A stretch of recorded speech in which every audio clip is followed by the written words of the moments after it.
Je suis très honoré d'être ici pour pouvoir échanger avec vous. Merci à vous toutes et tous. Vous êtes très nombreux. J'ai fait quelques débats ici et là sur ce sujet-là et il y a rarement eu autant de monde. Donc ça vous honore d'être aussi nombreux pour venir partager sur ce sujet. Un sujet qui est passionnant, mais qui est aussi passionnel.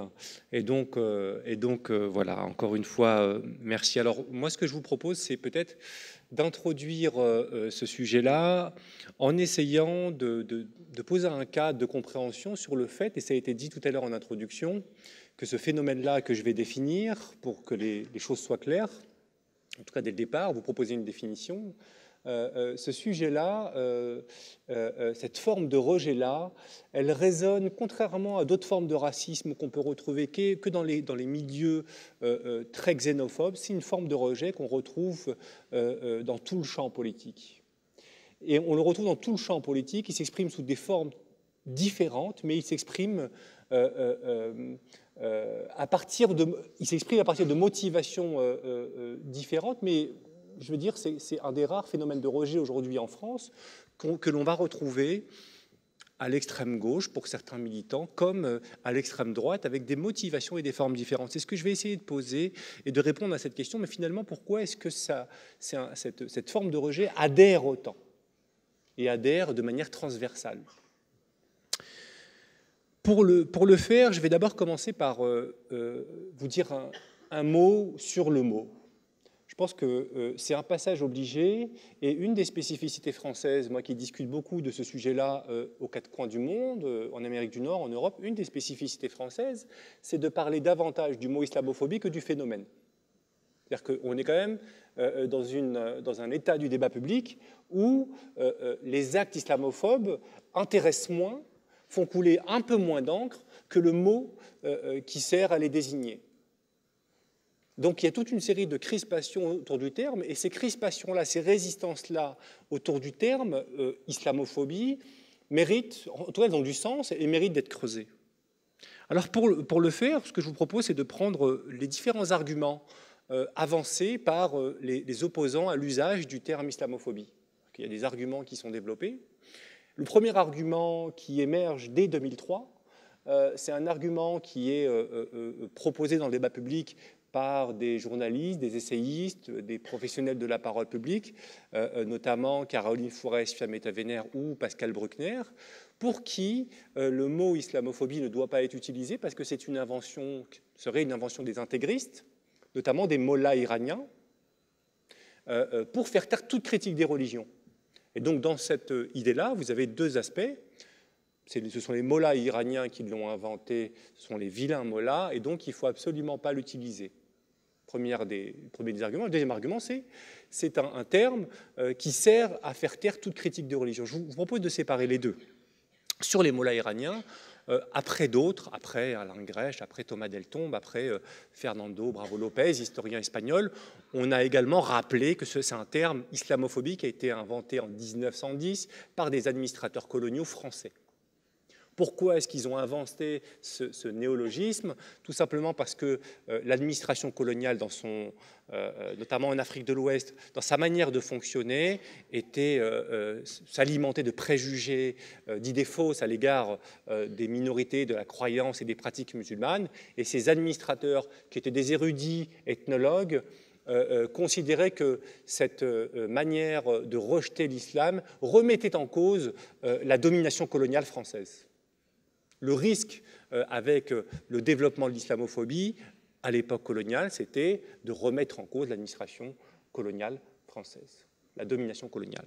Donc voilà, au niveau de l'invention, ce mot, tout au long du XXe siècle, a une histoire. Il disparaît à un moment donné, il réapparaît en Grande-Bretagne à travers les travaux de fondations pour le vivre ensemble, qui s'inquiètent de la montée du rejet des minorités musulmanes. Le deuxième argument dans cette idée avancée, c'est que ce terme-là servirait à faire taire toute critique des religions. C'est une critique qui est sérieuse. Ce n'est pas une critique qu'on peut balayer d'une paire de manches, mais c'est une critique qui vise un usage du terme islamophobie, pas le mot en tant que tel, c'est son usage. Et effectivement, il y a beaucoup de mots dans notre vocabulaire, il y a beaucoup de mots, y compris des concepts qui servent à désigner des formes de racisme, qui sont utilisés pour faire taire la critique, qui sont instrumentalisés. Aujourd'hui, un certain nombre d'intellectuels français, trop critiques aux yeux de certains de la politique coloniale israélienne, sont accusés d'antisémitisme. Ce qui est critiquable dans ces accusations-là, le problème, ce n'est pas le mot antisémitisme, il est nécessaire pour désigner une forme de racisme particulière avec une histoire hyper douloureuse, en Europe en tout cas. Mais le problème, c'est l'usage du terme antisémitisme par des intellectuels, des journalistes, qui veulent faire taire toute critique du gouvernement israélien et de sa politique dans les territoires occupés. Donc vous avez cet exemple-là, on voit très bien que le problème, c'est l'usage. La même critique peut viser le mot islamophobie. Et effectivement, on a, alors de manière assez rarissime, parce que finalement, c'est un mot qui sert à faire taire toute critique des religions, et on demande, elles sont où il est où cet usage du mot islamophobie pour faire taire toute critique des religions? Après, on a du mal à nous dire qui l'a fait. On dit, attention, c'est possible, mais qui l'a fait? C'est très peu fait, mais il arrive que ça se fasse. Il arrive que des associatifs, y compris des leaders d'associations musulmanes, etc., utilisent le terme islamophobie à tort ou à travers. Il arrive que dans des discussions quotidiennes, un désaccord puisse se transformer en accusation d'islamophobie. Je l'ai entendu, je l'ai vu, c'est un vrai souci. Tout comme l'est l'accusation de racisme à partir du moment où il y a un désaccord. Mais ça ne disqualifie pas le mot. Troisième élément, c'est le suffixe phobie. Effectivement, ce n'est pas parfait, parce que d'un point de vue sémantique, le suffixe phobie renvoie à une peur irraisonnée. Et on ne peut pas condamner une peur. Mais le suffixe phobie, depuis le début du XXe siècle, sert aussi à désigner des formes de racisme et des formes d'ostracisation.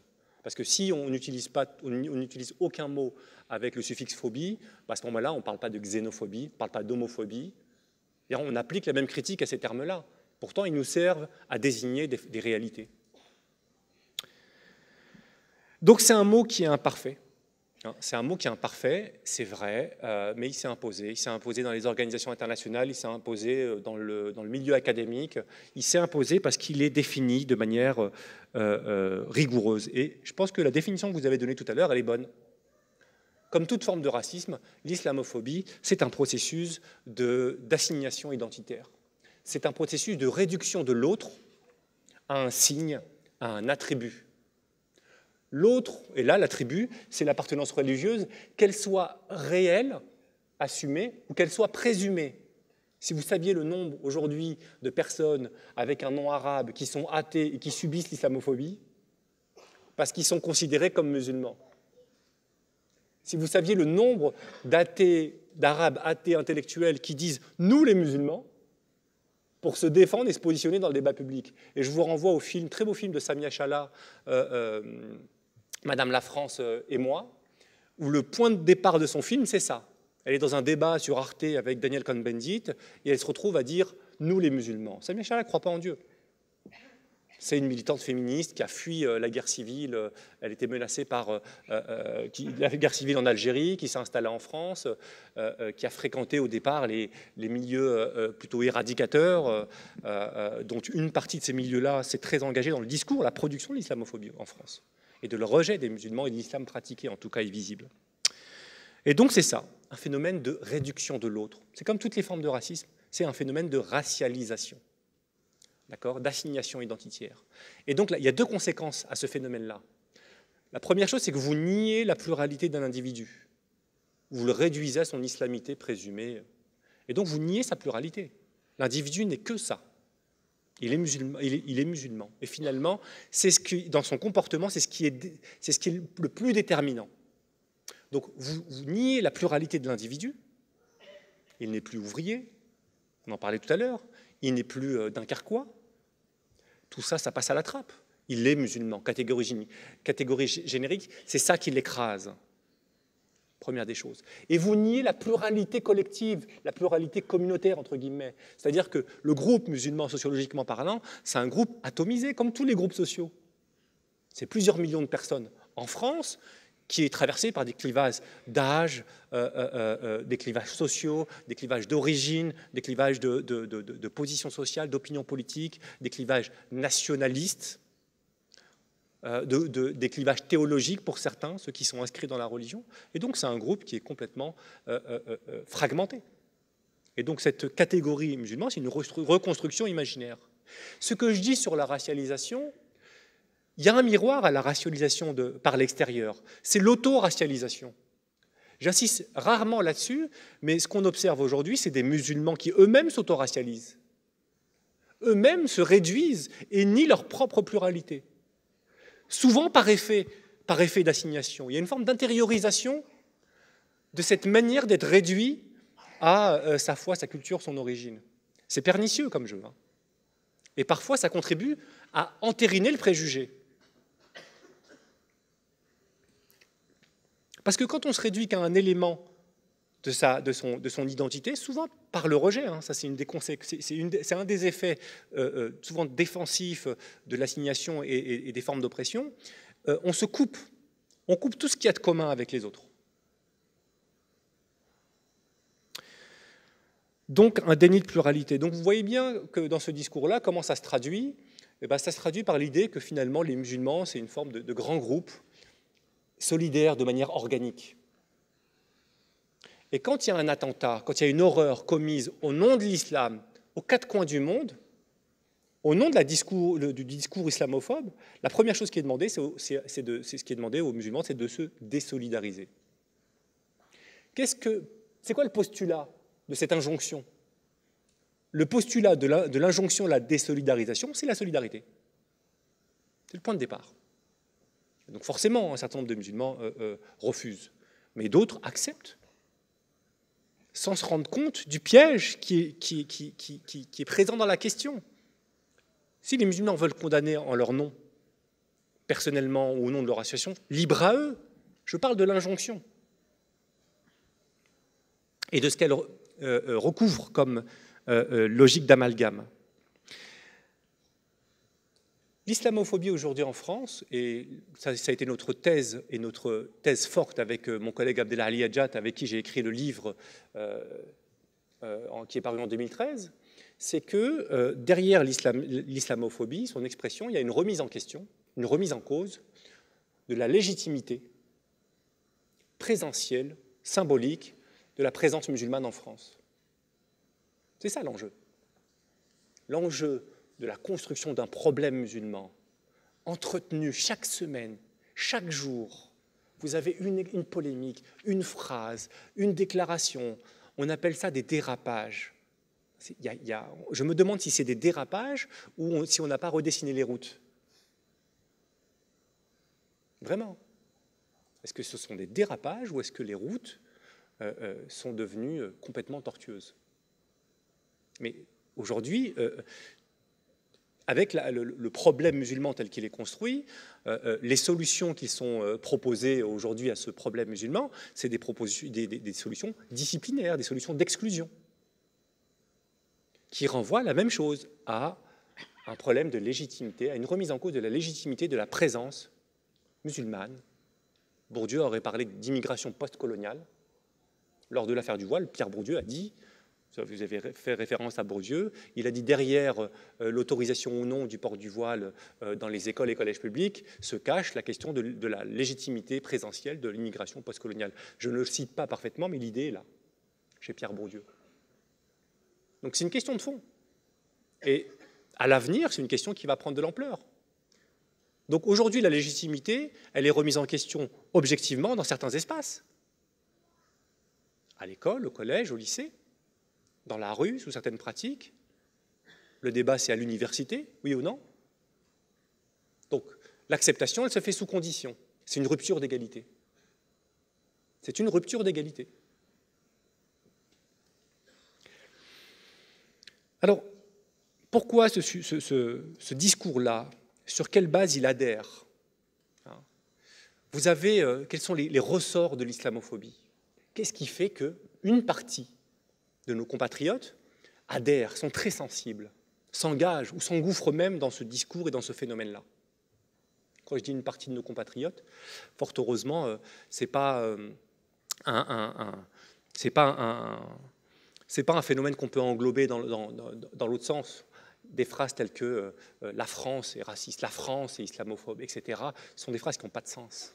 C'est des phrases qui nient l'attitude de résistance, de rejet d'un certain nombre de nos compatriotes qui ne sont pas musulmans, mais qui sont complètement indignés par ce phénomène-là.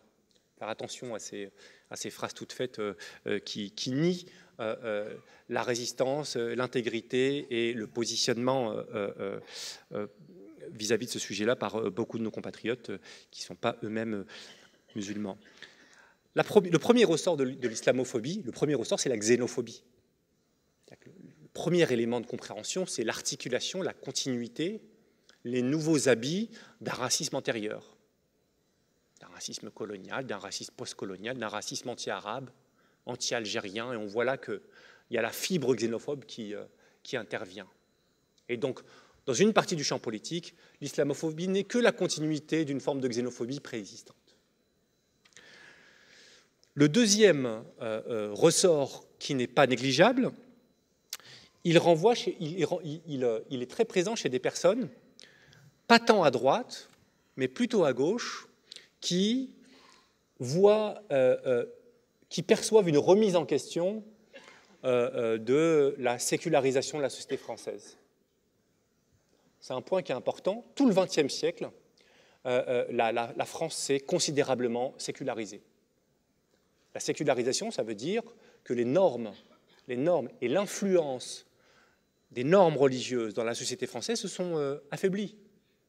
Et on voit très bien avec la trajectoire de l'Église catholique notamment, avec une baisse du taux de pratique, une religion qui s'est considérablement modifiée, la crise des vocations, et puis finalement l'influence de l'Église catholique au cours du XXe siècle s'est considérablement abaissée. Un certain nombre de personnes perçoivent l'émergence d'une nouvelle religiosité visible comme une remise en question de cette trajectoire de sécularisation de la société française. Il faut bien savoir qu'un certain nombre de personnes ont dans leur histoire familiale, un contentieux avec le religieux de manière générale. Et que l'émergence d'une nouvelle religiosité visible qui se fait entendre et qui arrive vient heurter cette histoire-là. Et donc là, on n'est pas dans la question raciste ou pas raciste. On est dans la question rapport aux religieux de manière générale d'une partie de la société française. Une partie non négligeable, y compris à gauche, où la tradition anticléricale a une longue histoire dans l'émergence de la République, sa construction, son maintien, etc. Et ça, c'est sur cette histoire-là, sur ce ressort-là, adhère une partie du discours islamophobe. Alors, tous ceux qui sont anticléricaux ne sont pas islamophobes, c'est pas ce que je dis. Que les choses soient claires. Et je vais même plus loin. Certaines fédérations et certains leaders qui s'inscrivent dans le courant de la libre pensée se sont opposés fermement à toutes les lois d'interdiction qui touchaient des citoyens, des usagers, au nom du principe de laïcité, celle qu'avait défendue le rapporteur de la loi de 1905, Aristide Briand, celle que défendaient Ferry, Jaurès et consorts au moment du vote de cette loi. C'est-à-dire une loi qui était basée sur un principe de séparation et une exigence de neutralité qui se limitait à l'État et à ses fonctionnaires, et non pas à cette néo-laïcité qui tend à étendre le devoir de neutralité à des personnes ou à des lieux qui n'étaient pas concernés. Les usagers, l'espace, les entreprises, les personnes sous contrat privé, de droit privé, etc. Qui n'étaient pas concernés par la loi de 1905. Donc c'est un point qui me paraît important de souligner. Vous avez également, notamment à l'extrême gauche, des personnes qui ont peut-être pas suffisamment creusé ce qu'écrivait Marx ou Engels sur le rapport aux religieux, qui n'ont gardé que la phrase « la religion est l'opium du peuple ». Et donc c'est une espèce de filtre, d'obstacle qui empêchent l'émergence des vraies contradictions, des vrais rapports, l'émergence des conflits de classe et des rapports de domination tels qu'ils sont perçus dans la tradition marxiste. Et donc, au fond, la religiosité, l'identité, c'est un obstacle au grand soir, à la révolution et aux vraies luttes sociales. Marx et Engels n'étaient pas aussi méprisants des religieux et de la religion que ce bout de phrase pris et séparé de son contexte peut le laisser sembler. Donc ça, c'est un point qui me semble important. Et on voit très bien qu'il y a une gêne vis-à-vis de la question de la religiosité, y compris quand c'est la religiosité des enfants, des personnes des classes populaires qui est visée, au nom de cette inscription philosophique, de l'inscription dans ce courant de pensée. Je pense que l'enjeu aujourd'hui, c'est comment dépasser ces obstacles-là.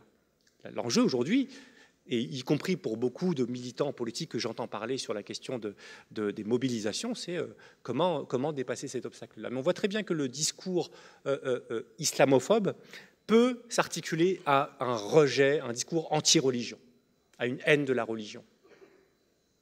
Donc là encore, c'est très différent de la question de la xénophobie ou d'une posture nationaliste. Il peut y avoir des passages, c'est une autre question. Et puis, je dirais un mot pour finir sur la question du contexte international. Bien évidemment, le contexte géopolitique a une influence sur les rapports entre minorité et majorité. Bien sûr qu'on vit une période troublée, violente, compliquée. Et je ne parle pas que de la question très récente des réfugiés, il y a la question des guerres impériales, de l'intervention des puissances occidentales dans les pays arabo-musulmans, des questions géopolitiques et de leurs effets, du démantèlement d'un certain nombre d'États, et donc de la guerre civile en Algérie au début des années 90. Et on voit très bien que la France, qui est au cœur de cette politique internationale, qui est présente et qui a une histoire très particulière avec les pays arabes, notamment du côté du Maghreb, est une caisse de résonance de tous ces mouvements géopolitiques qui dépassent la vie de la plupart qui dépassent chacun d'entre nous en termes d'enjeux. La question géostratégique, la question du pétrole, ça nous dépasse les uns et les autres, mais en tout cas, ça a des conséquences sur l'actualité sociale et politique depuis un certain nombre de décennies. Et si on remonte à la question des ouvriers, parce que pour moi, c'est une clé, ce qui s'est passé dans les usines françaises au début des années 80, vous l'avez rappelé, à Talbot, Poissy, à Peugeot, à PSA, enfin, ça s'appelle PSA maintenant, à Peugeot, à Aulnay-sous-Bois. Ce qui s'est passé dans ces usines au début des années 80 préfigure ce qui se déroule depuis lors. Vraiment. Rappelez-vous ce qui s'est passé, un conflit de classe, le tournant de la rigueur, le tournant néolibéral de la rigueur, où vous avez la gauche du gouvernement, le Parti socialiste au pouvoir, sous le Premier ministre, c'était Pierre Mauroy, qui lâche les ouvriers, une bonne partie des ouvriers. On a des plans de restructuration, des plans de licenciement massifs, et au début des années 80, il faut l'autorisation du gouvernement pour pouvoir licencier. Qui sont les premiers visés par ces plans de licenciement? Les OS maghrébins. Et du coup, les OS maghrébins se mobilisent dans ces usines. C'est un conflit dur avec la CGT, en premier lieu, et d'autres syndicats, mais principalement la CGT. Et ils se mobilisent. Et quelles sont les revendications? Le maintien des emplois, l'amélioration des conditions de travail, un conflit de classe classique. Mais il y a deux éléments qui vont être repris. Le premier élément, c'est que dans la liste des revendications, notamment à Poissy, les ouvriers demandent que pour leur temps de pause, une salle soit aménagée pour qu'ils puissent faire la prière. C'est une des revendications. Pourquoi ils revendiquent ça, les ouvriers maghrébins au début des années 80? Parce que depuis 1976, à Renault-Billancourt, c'est possible. Et pourquoi c'est possible à Renault-Billancourt depuis 1976? Parce que le patronat y trouve son intérêt, parce que les consulats y trouvent leur intérêt, parce que les syndicats y trouvent leur intérêt, tout le monde y trouve son intérêt. Ça pose de problème à personne qu'on laisse une salle pour les ouvriers, les OS, qui sont des ouvriers de passage dans l'esprit de beaucoup à l'époque. Donc il y a cette revendication-là. Deuxième élément tangible, au début des années 80, vous avez des leaders syndicaux maghrébins qui mobilisent en arabe parce qu'une partie des ouvriers ne maîtrise pas le français. Et qu'est-ce qu'ils disent? Inch'Allah, on va gagner. Tahia la CGT. c'est ce qui est dit. Regardez les vidéos, allez sur le site de l'INA et vous avez ce type de revendication-là. Ces deux éléments, et puis le troisième, c'est peut-être qu'à l'heure de la prière, vous avez 4-5 ouvriers qui se mettent dans un coin, qui font leur prière et qui reviennent reprendre les banderoles. Ces trois éléments tangibles vont être, sous l'impulsion du cabinet du ministre du Travail, du patronat, de la direction des entreprises, des services de renseignement également, très inquiets de ce qui se passe depuis la révolution iranienne de 1979, c'est ça le contexte, c'est la révolution islamique en Iran, les inquiétudes, vont faire diffuser l'idée qu'il y a une manipulation de la grève par des intégristes. Et donc une partie de la presse, pas tous les médias, une partie de la presse reprend l'information, une partie de la presse la contredit. Mais une partie la reprend. Et on retrouve même des caricatures où vous voyez des voitures sortir à la chaîne couvertes d'une burqa. Ça fait rire aujourd'hui, mais c'était des caricatures qu'on retrouvait dans la presse. D'accord ? Et donc, première construction contemporaine du problème musulman. C'est un point qui est important, parce que, souvenez-vous du contexte. Tournant libéral, il faut casser le mouvement ouvrier, il faut casser cette lutte sociale. Qu'est-ce qui est mobilisé? L'identité, l'islamité. C'est un point essentiel. Si on n'a pas compris ça, on n'a pas compris beaucoup de choses sur les logiques de division, de fragmentation des classes populaires, sur les logiques d'opposition, sur les dérives identitaristes et d'assignation d'une bonne partie de la classe politique depuis lors. Donc c'est un point qui est important, vraiment, sur lequel je ne reviendrai pas. Et c'est quoi le contexte géopolitique de l'époque? C'est la révolution islamique en Iran. C'est pour ça que vous avez quelqu'un qui est comme Gaston Defferre, ministre de l'Intérieur de l'époque, qui fustige à la radio les grèves chiites. Des grèves chiites. Donc un ministre d'État, ministre de l'Intérieur, qui fustige des grèves chiites pour des OS maghrébins qui sont sunnites de toute manière. Mais la question, ce n'est pas d'être précis d'un point de vue géopolitique. La question, c'est de faire raisonner et de faire un lien, de construire un pont, un lien entre la révolution islamique d'Iran qui est menée par des mouvements chiites avec des OS maghrébins. Très peu s'intéressent sur ce qui se passe en Iran. En tout cas, ce n'est pas le cœur de leur mobilisation, le cœur de leur sujet de discussion, tel que les historiens nous le rapportent. Et qui sont ciblés par ce type de stigmatisation. Dernière chose, nous avons, dernier ressort, et celui-là il est transversal. Vous savez, il y a un débat actuellement, je regardais dans la presse, et je voyais que la porte-parole du mouvement Les Républicains, Lydia Guirous, disait « Les militants ont tranché, nous sommes pour l'assimilation et pas l'intégration ». Ils ont tranché pour l'assimilation et pas l'intégration. C'est une opposition qui est... Enfin, c'est une opposition, c'est un déplacement qui est rhétorique. Notre culture républicaine, jacobine, a toujours été assimilationniste. Alors bien sûr, depuis le début des années 80, la montée des mouvements antiracistes, des revendications antiracistes et pour l'égalité ont atténué considérablement cette obsession de cette norme d'homogénéité nationale, la nécessité de normaliser les comportements dans un même moule, etc. Mais l'assimilationnisme fait partie de notre culture politique. Et ça aussi, c'est un des ressorts c'est un des ressorts importants pour comprendre le rejet de la visibilité et de l'altérité musulmane aujourd'hui. C'est un des ressorts importants parce qu'au fond, l'idée d'intégration, c'est une idée d'intégration sous condition de ne pas être trop visible religieusement, donc de ne pas porter un foulard, de ne pas forcément avoir une longue barbe, de ne pas trop parler de religion, de pas trop. Et donc il y a toujours de trop au nom de cette norme-là. Et l'enjeu, et je pense que Edoui en dira quelque chose, et c'est ma dernière phrase, c'est justement de concevoir un commun, y compris d'un point de vue très symbolique, qui rompt concrètement avec cette question-là. Ma collègue Michel Tribala a écrit un livre sur la fin de l'assimilationnisme. J'ai eu envie de dire Mabrouk, Mazel Tov, c'est très bien la fin de l'assimilationnisme, parce que c'est une des conditions pour imaginer un cadre, un imaginaire commun. C'est une des conditions. Je vous remercie.